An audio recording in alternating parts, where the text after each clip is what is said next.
Good afternoon and welcome. It's good to be here. I'd like to thank our percussion group, Ensemble 64.8, for being here today. They did a great job, didn't they?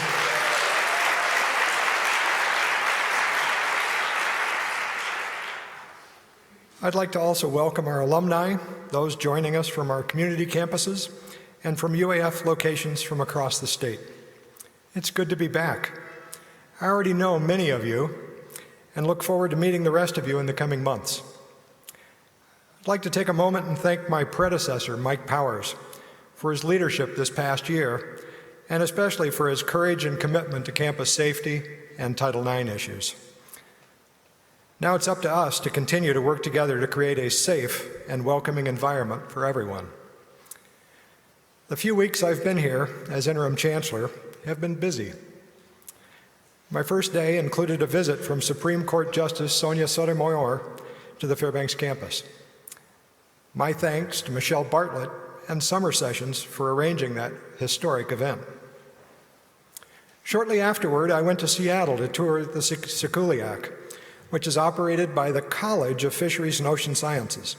Yes, I said College of Fisheries and Ocean Sciences. The Board of Regents agreed to the name change, which acknowledges the broad role this unit serves and the strength of its programs. I then traveled to Dillingham to meet with the rural campus directors and listen to how I could support their programs and services. Then it was back to Fairbanks to greet our new students and our new faculty. Seeing everyone is a great pleasure, but it also reminds me of friends and colleagues we'll no longer see. I'd like to take a moment to reflect on those who have passed away in the last year.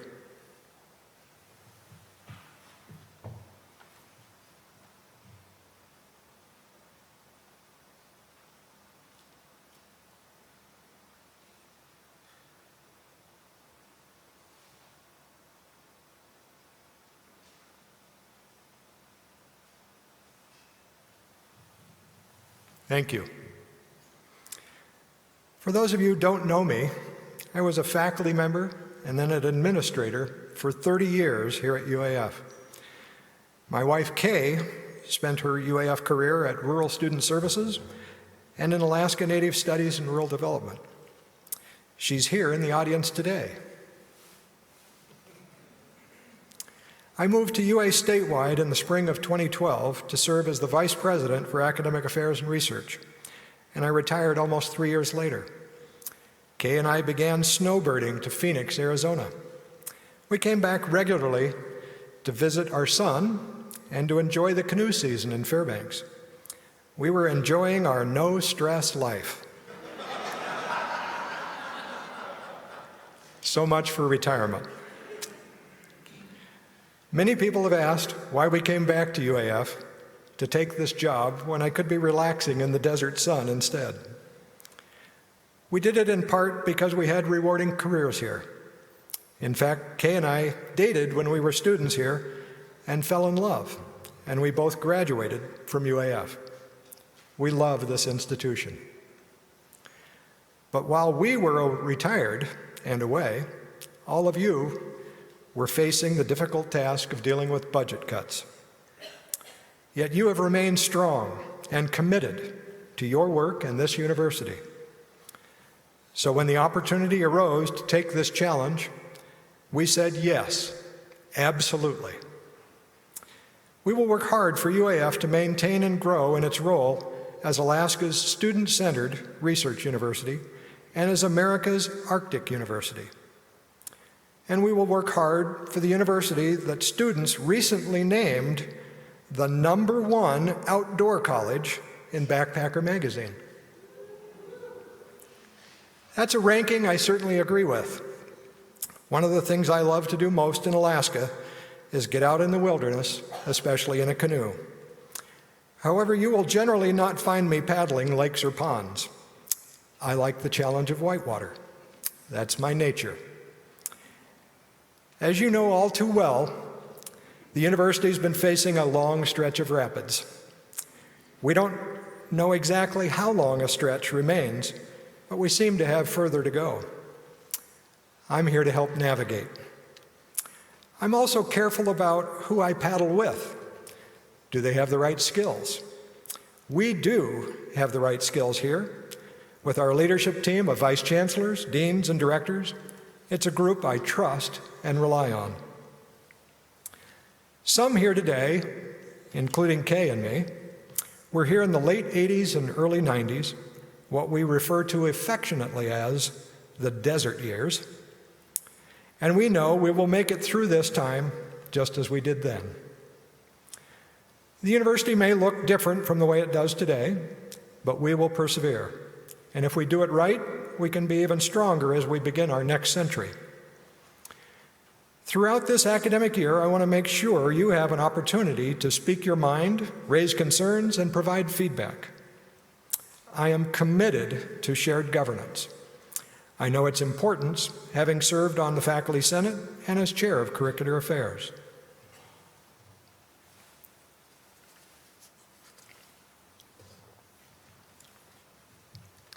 We also want to hear about your successes, because despite the choppy water we're in right now, there is still much to celebrate. The year 2017 marks 100 years we've been Alaska's flagship university. We've made tremendous progress in a relatively short time, growing from an outlandish idea to a world-renowned institution. For example, this past year, UAF faculty and scientists discovered a new dinosaur species and examined the DNA from the oldest known human remains in the Arctic. Not, I'd like to add, at the same time or place. UAF's own Jessica Cherry has been invited for a second round of interviews for the NASA astronaut program. Out of 18,000 applicants, only 100 made it to this level.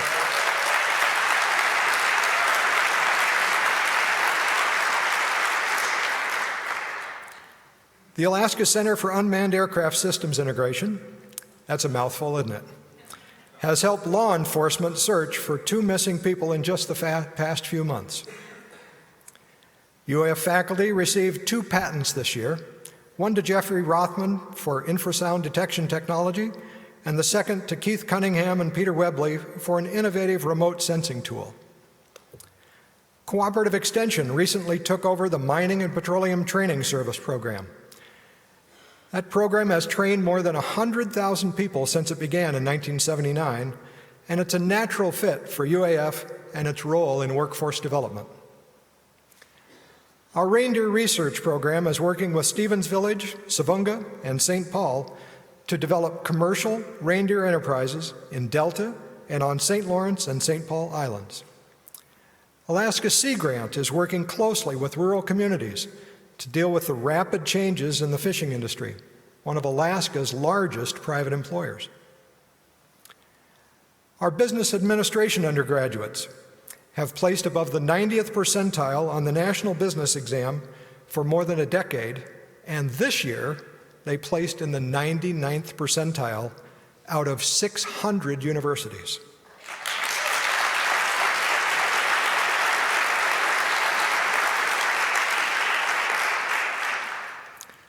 The Linguistics program and the School of Education are collaborating on a federal grant to develop a nationally accredited endorsement for teachers of emergent bilinguals. That is, students who speak 2 languages but who aren't fluent in them.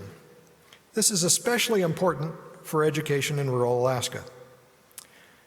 The Geophysical Institute acquired HARP, which will continue to attract scientists from around the world to study the ionosphere above the Arctic.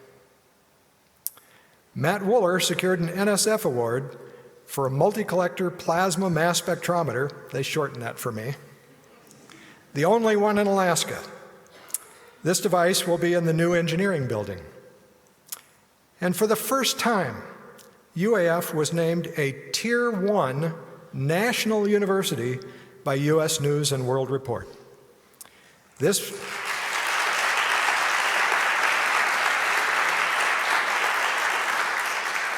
Thank you. This makes UAF the only Tier 1 university in Alaska and puts us in a category with the best universities in the country. We welcomed hundreds of the world's top Arctic researchers and policymakers to the Arctic Science Summit Week last spring. Thanks to the outstanding efforts of our organizing staff, the U.S. State Department selected Fairbanks as the host of the Arctic Council's ministerial meeting this coming May, where the United States will pass the chairmanship to Finland. This meeting will include the U.S. Secretary of State and delegations from the other 7 Arctic nations. It's no accident that the ministerial meeting is happening here. If it's about the North, we are involved. After all, UAF has the highest number of publications in Arctic research of any university in the world. Our researchers are the preeminent experts on climate change and its natural, physical, social, and economic impacts on the Arctic. This is a competitive advantage that will be crucial to UAF's future. However, that future is not completely clear.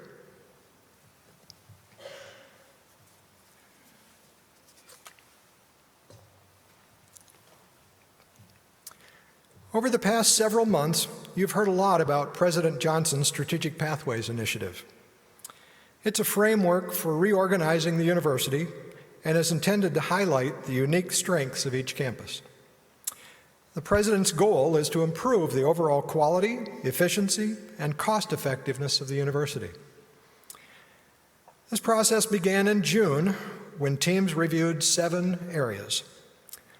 Last week, the Board of Regents agreed that President Johnson should move Phase 1 in the following directions: further centralize IT functions, except for externally funded projects; centralize procurement and research administration at UAF, with service centers at UAA and UA Southeast; examine centralizing the School of Education with a single dean at a single institution, but with programs offered at each university;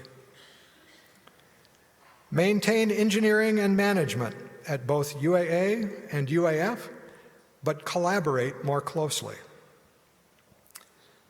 For athletics, the board decided to maintain athletic programs, and 2 possibilities are being explored.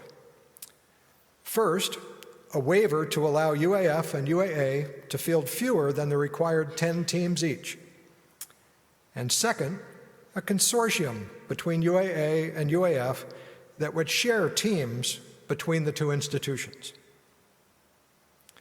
The regents are expected to make their final decisions at their November meeting. In the meantime, Phase 2 of Strategic Pathways will begin late this month and early next month. We need to continuously assess the cumulative effects of the individual decisions to ensure we're prepared to fulfill our mission well into the future. Our ultimate goal, when we're done, is to have a sustainable and vibrant international research university. Another area that's been under consideration is single versus separate accreditation. The board agreed with the President's recommendation to set aside single accreditation for now, until the full impact of Strategic Pathways is realized. It's an issue we will continue to be engaged in. While we are working our way through Strategic Pathways, there is, of course, the budget. Every part of the university has been affected by the reductions of the past few years. We have eliminated academic programs and learning centers, and we have reduced research support. We have fewer faculty, staff, administrators, and student workers. From spring 2014 to spring 2016 alone, we lost 380 employees. Many of you are now wearing multiple hats. We have early guidance on the FY18 budget from 2 sources. First, from UA statewide, and second, from the governor's office. Last week, President Johnson proposed a $335 million budget request. This is the amount the legislature supported out of conference committee last spring and was the governor's initial proposed FY17 budget. President Johnson has also proposed a 10% tuition increase. For the next year, the governor's office has provided preliminary guidance that UA should plan on a 5 to 10% reduction. This amounts to roughly an $8 to $16 million reduction to UAF. These numbers are very early. We expect additional recommendations from the legislature, so it's likely to change. In addition to those figures, we estimate a $9 million increase in our fixed costs, things like utilities and health care. This does not include an across-the-board compensation increase. When we add the proposed general fund reduction and fixed cost increases, we estimate an early budget gap of $17 to $26 million based on the governor's guidance. How will we manage if we have another year of cuts? If the reduction is small, we will make horizontal cuts. I'm sorry. If the reduction is small, we will not make horizontal cuts. That's an important not. If the reduction is large, every unit will have to share in the pain because there'll be no other choice. We must also aggressively pursue revenue-generating opportunities in research and enrollment growth through new or expanded high-demand programs. We must continue to increase retention and graduation rates, and we must address tuition. UAF has one of the lowest tuition rates for baccalaureate degrees in the country. Maintaining it is not sustainable, however, and it's one source of revenue we simply must consider to address the budget shortfall. However, we must still offer low-cost post-secondary opportunities for certificate and associate programs. Over the next few months, the leadership team and I will be soliciting ideas from you and from the broader Alaska community. You can help us find the right path forward. We're planning a campus forum in a couple of weeks to hear from you. I'm going to start that discussion now by suggesting some possible goals to increase our enrollments by 2021. For example, 5,000 baccalaureate admitted students, at least 2,300 associate level and baccalaureate intended students, 1,200 graduate students, and at least maintain our numbers of non-degree students. That's a 35% increase from where we are today. And it helps fill our existing capacity without new facilities and without additional state support. To achieve this, we must seek students outside our current target populations, find ways to attract recent high school graduates more effectively, provide more UAF financial aid, upper division in particular, and more federal financial aid advising. And finally, we need to attract Alaskans who have some college but no degree. We should develop and offer new programs to grow enrollment. A few programs that have been suggested to date are a certificate as a medical scribe specialist, a bachelor's degree in chemical engineering, a master's degree in marine studies, and a bachelor's and master's in biomedical sciences.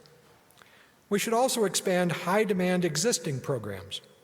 A few examples might include applied associate degrees that more efficiently lead to baccalaureate programs, diesel and heavy equipment, and tribal management.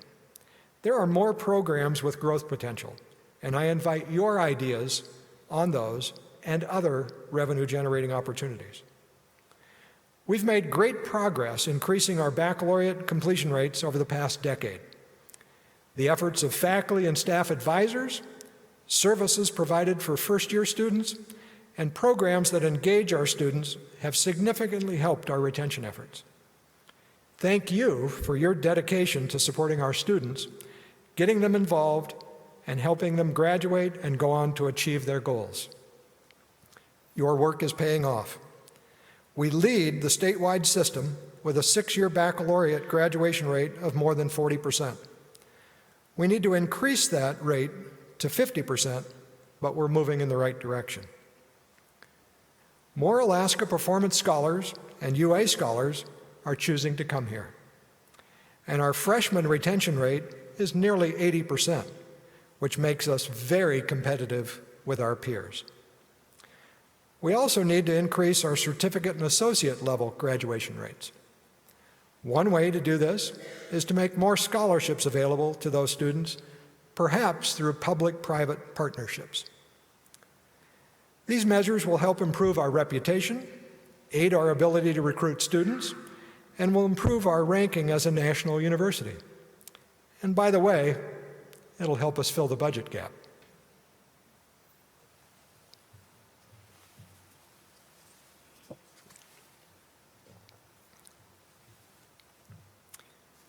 We work hard to meet the demands of the state through our academic programs. We hear repeatedly how much state and local businesses rely on our engineering and management graduates. Our commercial, political, and public institutions rely on the communication and critical thinking skills of our liberal arts graduates. Industry leaders need more skilled and technical workers so they can expand their businesses. Our changing climate and the intense focus on the Arctic is increasing demand for our social, natural, and physical scientists. Alaska needs more of our highly qualified teachers, healthcare workers, and social workers. We need our fine and performing artists to help us simultaneously question and bring meaning to our experiences and joy to our lives. It's a big challenge, and it's one we can rise to. Our students are certainly rising to the challenge. The UAF Steel Bridge team swept all 7 categories at its regional competition, and the men's basketball team was named the Division II Breakout Team of the Year. Our chapter of the American Indian Science and Engineering Society once again dominated the National Chapter Awards, including its 6th Distinguished Chapter of the Year award. Students at Chukchi campus and their professors, Susan Andrews and John Creed, won several state journalism awards, and the investigation by Brian O'Donoghue and his team of journalism students helped free the Fairbanks 4.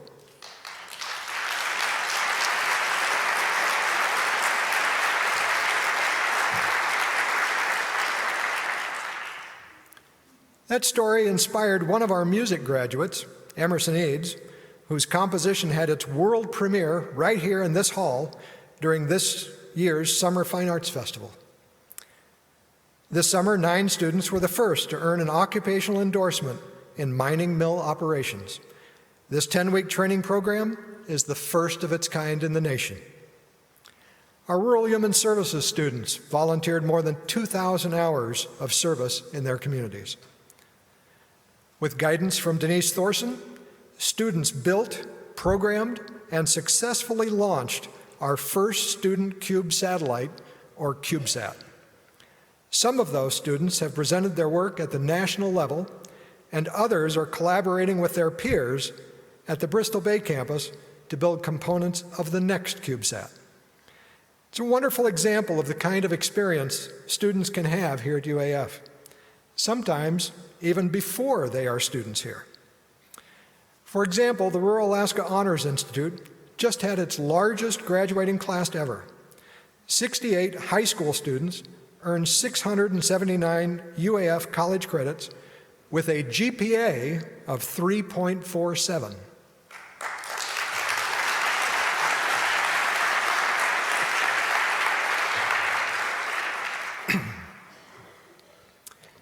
So as a student-centered university, what can each one of you do? As many of you know, last year's back-and-forth budget process in the legislature showed that while there is some disagreement about how we fund the university, we do have some strong champions in the legislature. It's important that legislators hear from us about the increasingly difficult choices we must make if the budget is reduced further. We must ask them to create a revenue stream this year to address the budget gap. And if they are not willing to do so, then we must ask them what kind of future the state will have without a strong university. When you contact your legislator, please remember to do it on your own time and in your own words. But I encourage you to speak up, make your opinion heard. We cannot afford to be silent as a university or as citizens of this great state. For my part, I'll be working with my leadership team, President Johnson, and the university community to identify ways we can preserve our core programs and services to remain strong and serve the people of Alaska. We will continue to work on increasing enrollment and donor and alumni giving. We will continue to work on legislative support. There are opportunities here. High school graduation rates are projected to start rising next year.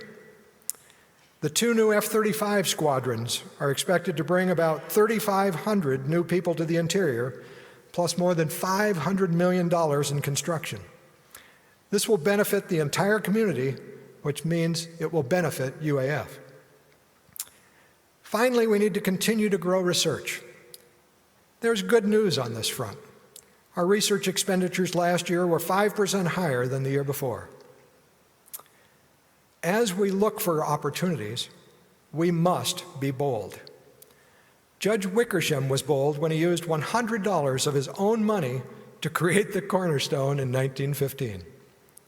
We need to be bold as we enter the next century.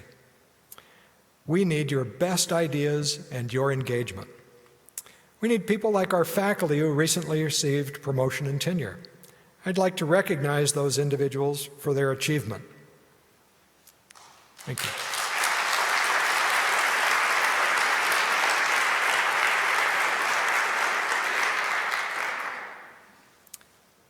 Two words, thank you.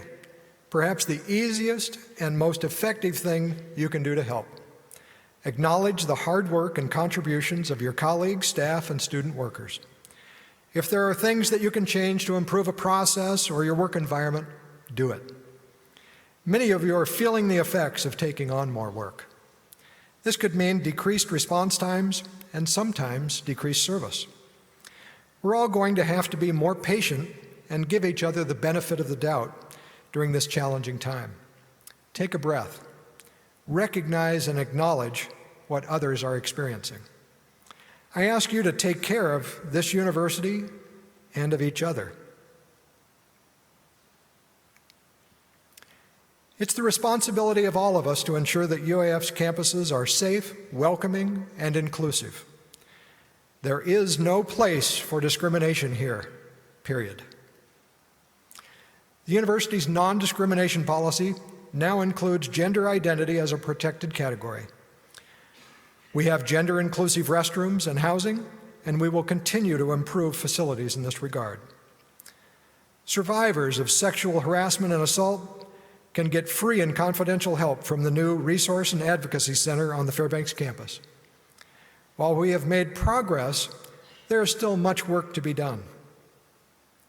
I recently joined 24 students, faculty, and staff for Green Dot bystander training. I learned many ways that I can make a difference in reducing violence. I encourage all of you to take that training. You can find out how at the information table in the hall when we're done here. It takes a community to keep a community safe.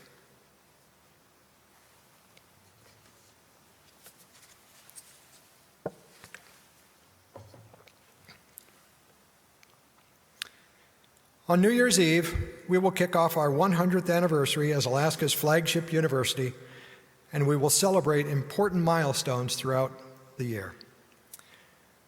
We are a university that was founded by a cast of very interesting characters, if you only knew. It's because of their strong will and foresight that we're here today.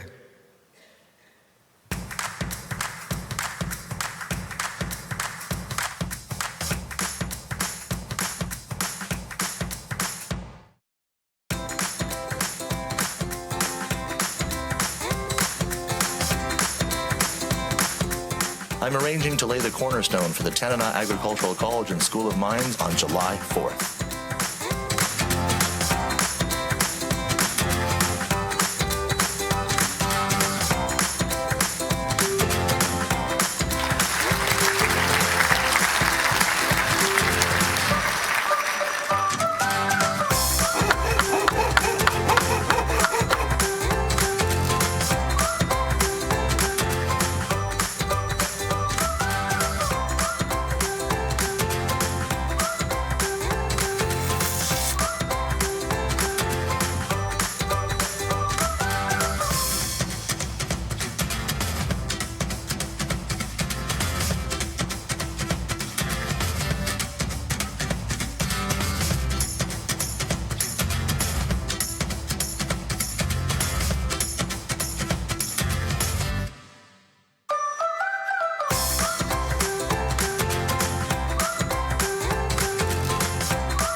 That right there shows you who we are. We've had our share of ups and downs, but we've always continued to go forward. Thank you to e-learning and university relations for that wonderful video. UAF's been a cornerstone of Alaska for the past 100 years, and we will continue to be a cornerstone in the next 100.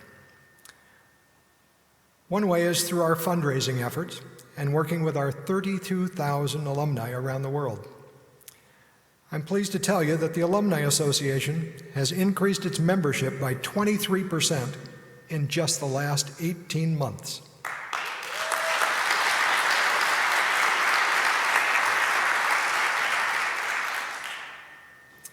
And over the past 10 years, UAF donors have contributed more than $100 million.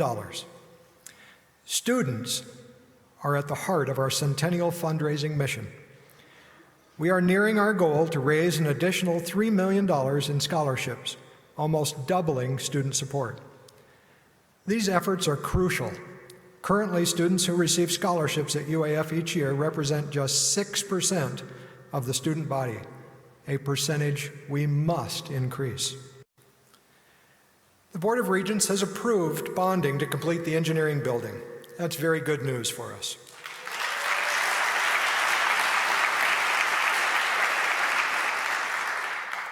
A lot of people have worked hard for this building, including many at the College of Engineering and Mines, Design and Construction, fundraising co-chairs Janet Weiss and Ethan Schutt, and many others.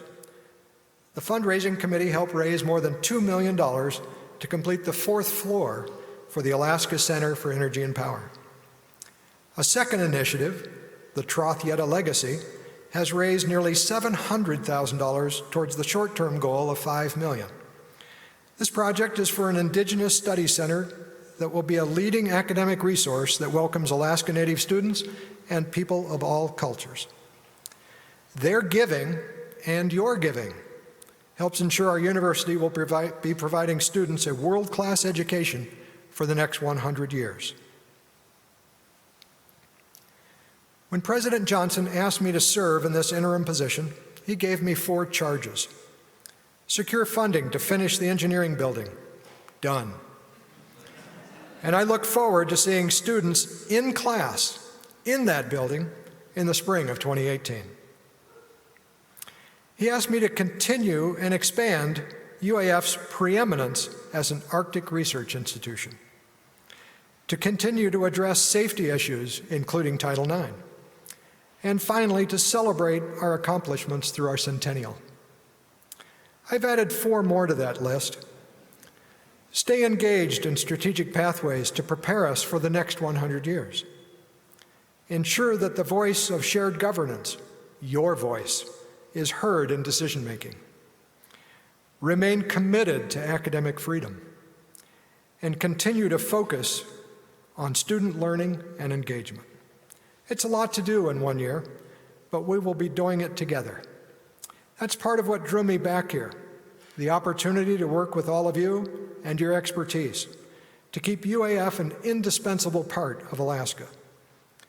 We will continue to offer quality programs. We will continue to provide access to all we serve. We'll continue to invest in making our campuses safe and inclusive. We'll continue to prepare Alaskans for Alaska's jobs. UAF's ready to help our state for the next century. Is it going to be easy? No. But remember, I don't paddle with just anybody. I know we will move beyond this and reach smooth waters. I am grateful and honored to have been given the chance to serve with you once again. I thank you for coming today, and I thank you for your support. For those of you listening online, thank you for taking the time to join us. As we exit the hall, I'd like to leave you with a few shots of our staff and faculty. You make UAF possible. I'll see you in the Great Hall for ice cream.